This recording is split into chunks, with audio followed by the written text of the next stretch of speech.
Hi Virgo, welcome po sa ating channel. At ito ang inyong daily gabay tarot reading for November 20, 2024. Please be reminded kung naka-resonate kayo, comment down. Kung hindi kayo naka-resonate, ibigay niyo po sa iba kasi channel reading po ito. This is for you Virgo ngayong November 20, 2024.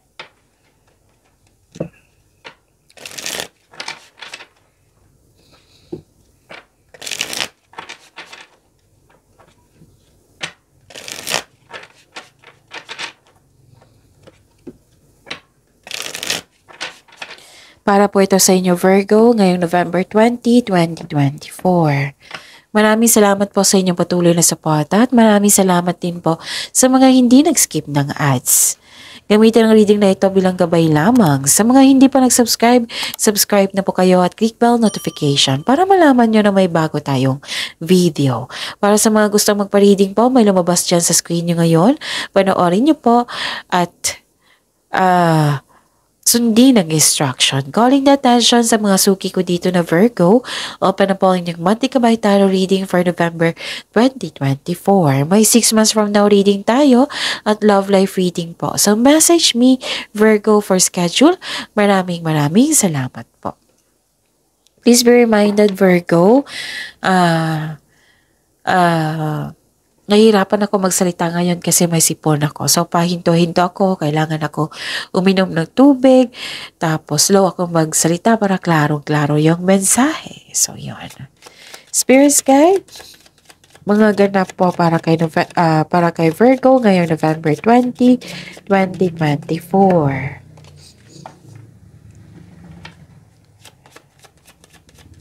Virgo.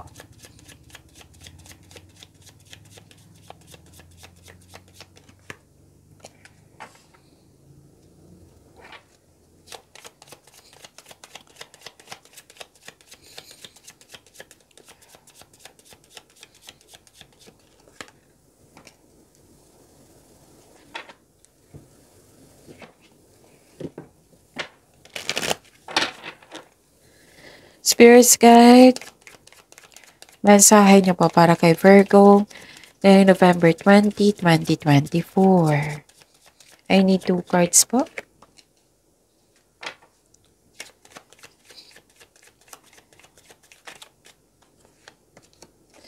Okay, Virgo, ngayong November 20, 2024, nakatanggap kayo ng regalo or tulong? Wow, this is abundance. Love is blooming.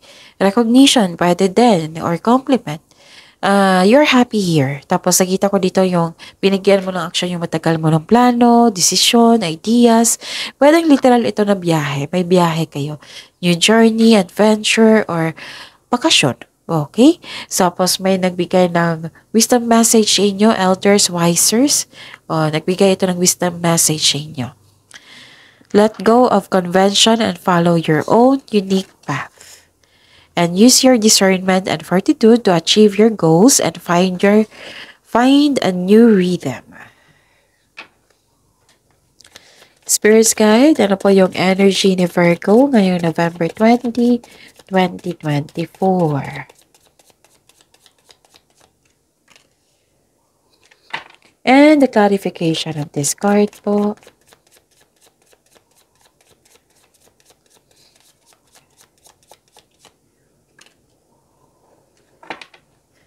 Okay. Remember, Virgo, at the end of the day, alam mo na ikaw lang taong may kakayahan at responsable na gumawa ng sarili mong katotohanan at kinabukasan. So, ano yung energy mo ngayon, Virgo? Wow, this is victory, recognition. May magandang balita na parating sa iyo or may bagay na matutupad. May makakatanggap ka ng good news. So, this is a clarification of your card here.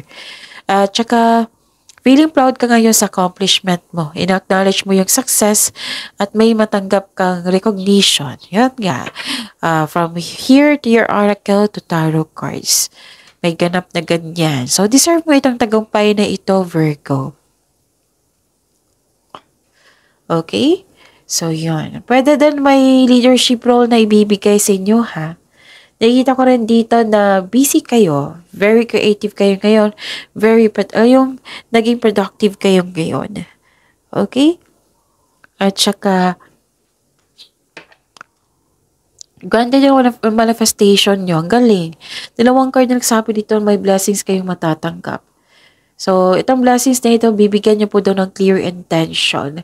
And please know that you are divinely guided. Okay? Ang ganda po, Virgo.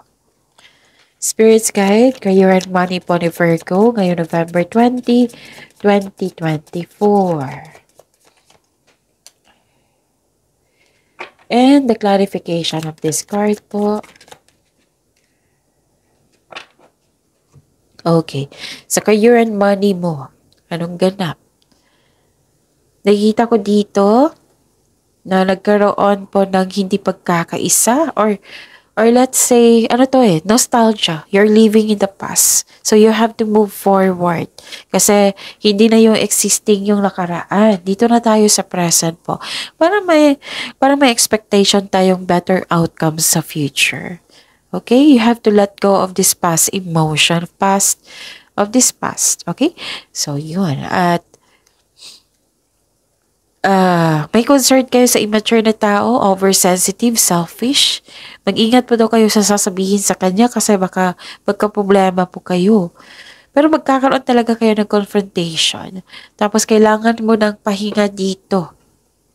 Virgo. Okay? Spirits Guide.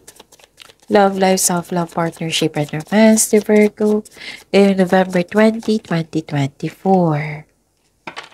And the clarification of this card po.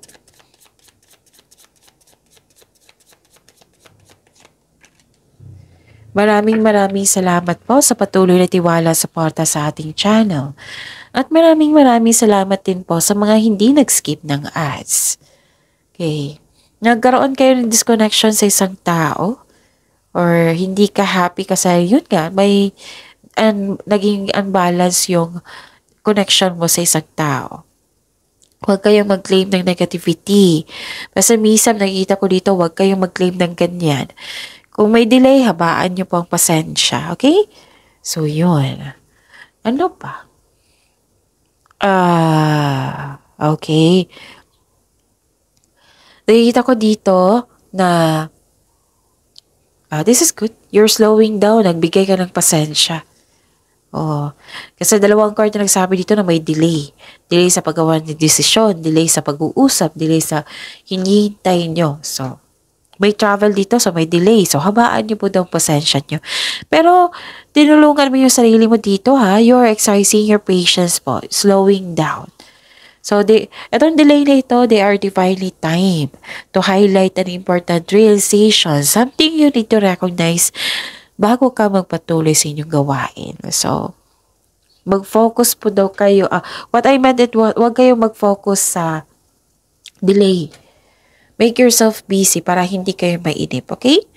So, yun. Wag kayo mag-alala kasi ang delay is matutuloy naman yan. May dahilan nga ang universe kung bakit nagkaroon ng delay. Maaring tinitest niya ang iyong pasensya. Pwede din na kailangan mong may ma-realize bago dumating yun para magamit sa tama. Yun. May ganap na ganyan. Okay? So, yun. So, I think nasabi ko na lahat. Virgo. So, see you tomorrow. What I meant is, pagyamanin mo yung blessings na binibigay sa inyo, Virgo. See you tomorrow. Please like, subscribe, and click bell button for notification para updated po kayo sa daily tarot reading natin. Maraming salamat po.